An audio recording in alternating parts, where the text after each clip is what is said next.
Hi everybody and welcome to section 7.2, which covers central limit theorem for sums. Okay, so 7.1 was the central limit theorem for sample means, and now this is the sums. So it's very similar, except there's just like two little exceptions, but it's very similar to what we did in 7.1. Okay, so suppose you have a random variable with a distribution that could be known or unknown, and let's say that mu sub x is the mean of that random variable and sigma sub x is the standard deviation. Now remember that sometimes the book uses the x and sometimes it doesn't, so I may sometimes use it or not, but either way it means the original distribution, okay, whether it has the x or not. If we draw random samples of size n, then as n increases, the sum of x, which consists of sums, remember that we went over the sigma notation, so that means like to add, consisting of sums tends to be normally distributed, and then the new mean for the sums is basically just n times the old mean or the original mean.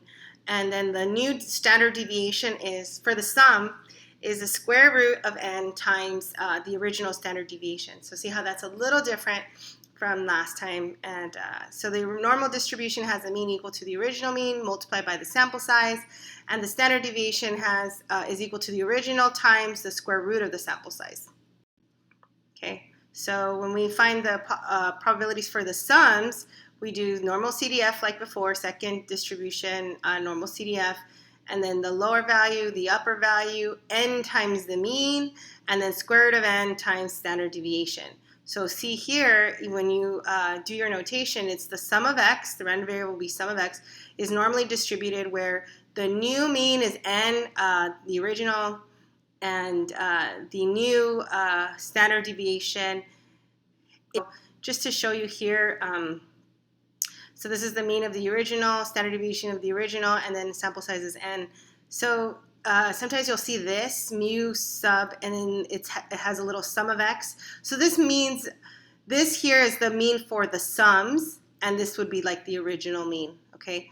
So the mean for the sums is equal to the original mean times the number, the sample size. Okay, and then standard deviation of the sums is equal to the square root of the sample size times the original standard deviation. Okay, so let's do a quick little comparison. So this is what we're learning right now, 7.2, we're going over this, but recall 7.1, okay? So 7.1 was means, so averages, right?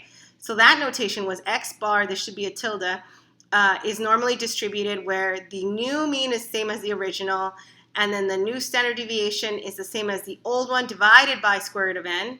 Okay, so this is the new one is equal to the original, and then the new standard deviation is equal to the original standard deviation divided by. So see the differences and the similarities, right? So for sums, it's not the original, it's n times the original, okay? And the standard deviation of the sums is square root of n times the original, whereas the standard deviation for the sample mean, or the sampling distribution standard deviation, is equal to the original standard deviation divided by the square root of the sample size. Okay, so let's go ahead and do a super fun example. So we have an unknown distribution that has a mean of 90 and a standard deviation of 15.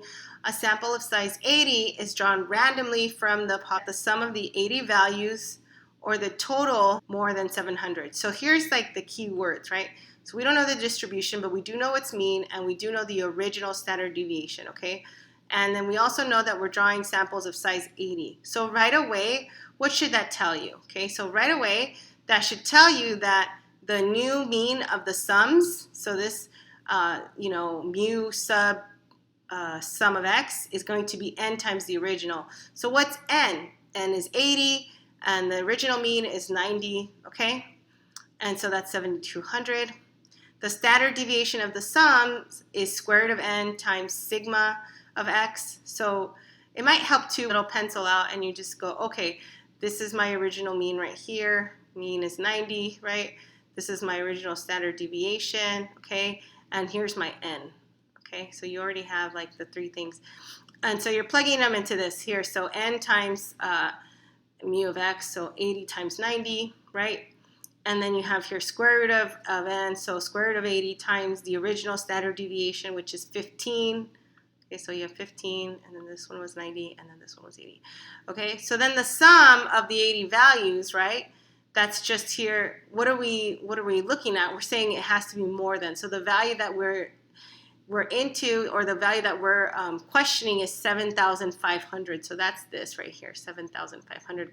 We're finding the probability that the sum of the values is greater than 7,500. Okay, so we would plug in to normal CDF, where you have the lower value, the upper value, the mean of the sums, and the standard deviation of the sums. Okay, because we're looking for the probability that the sum is greater than 7,500. So it would look something like this, the graph.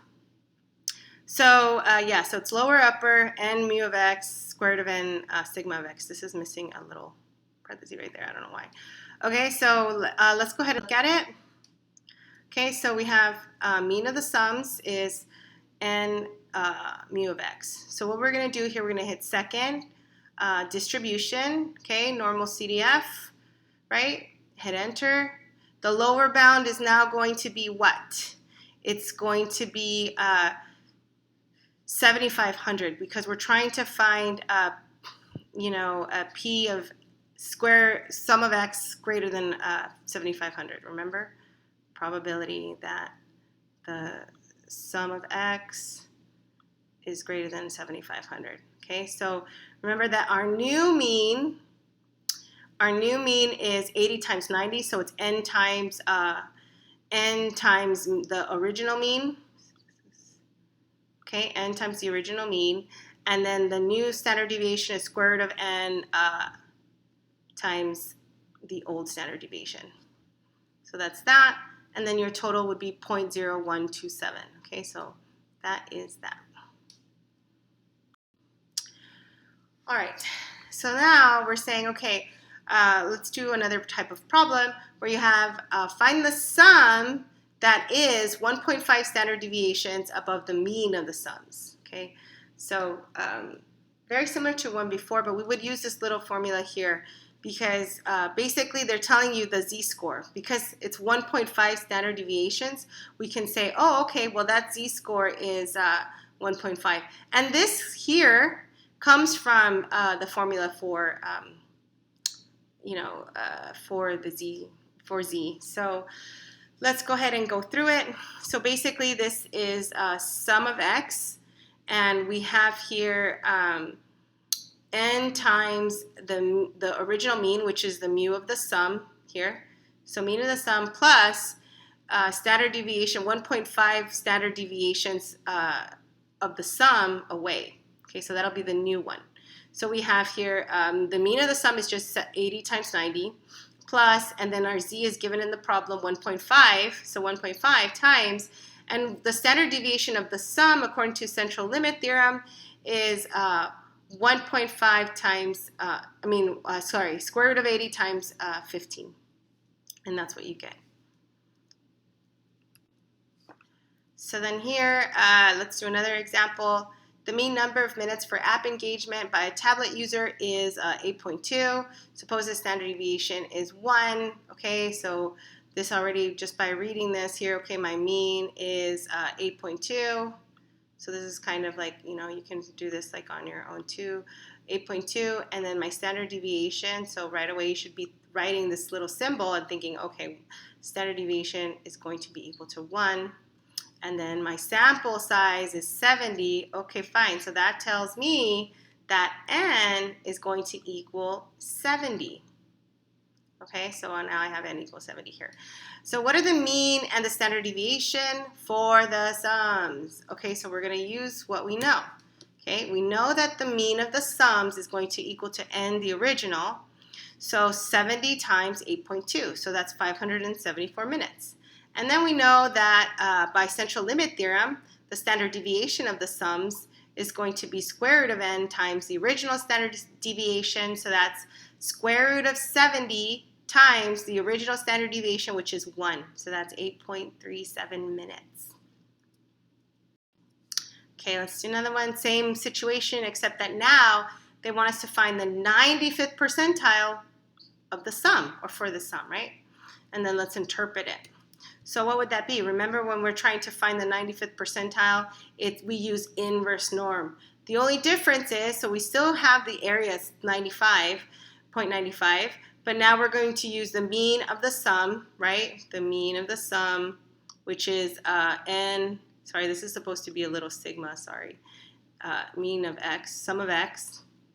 Okay, that's going to be this, and then this is standard deviation of the sum. So that's a little sigma, and then that's x. Sorry, this is bad. I'll get better at this. Okay, so then let's go ahead and look at it.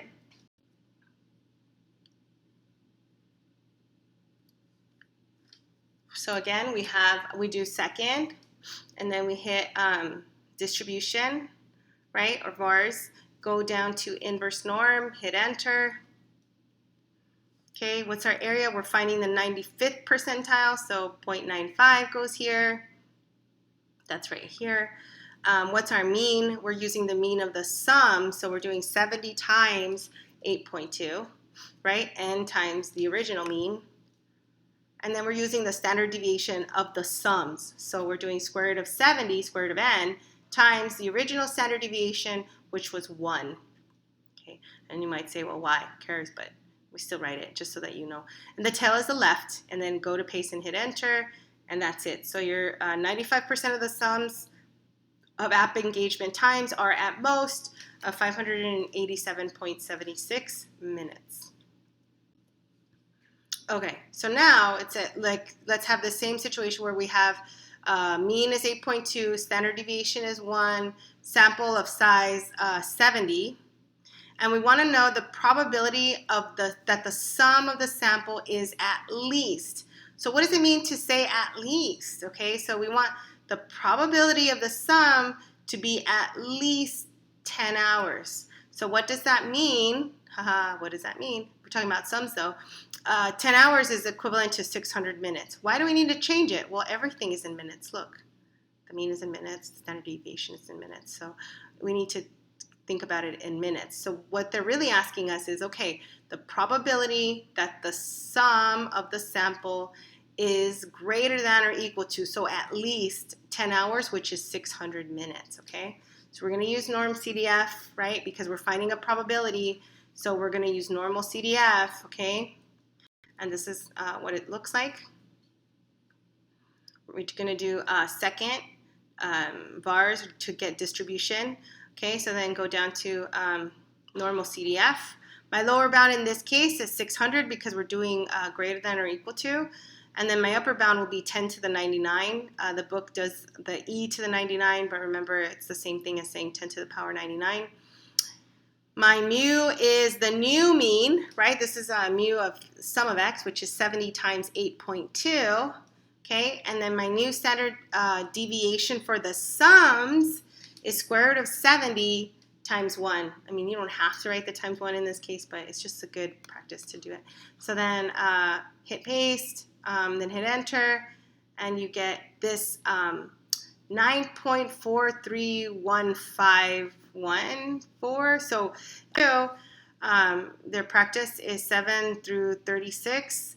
If you want, you can go ahead and just do the odds, because I know this week is a lot of work, so let's just do the odds, okay? Alrighty, have a good one, and I will see you in the next video.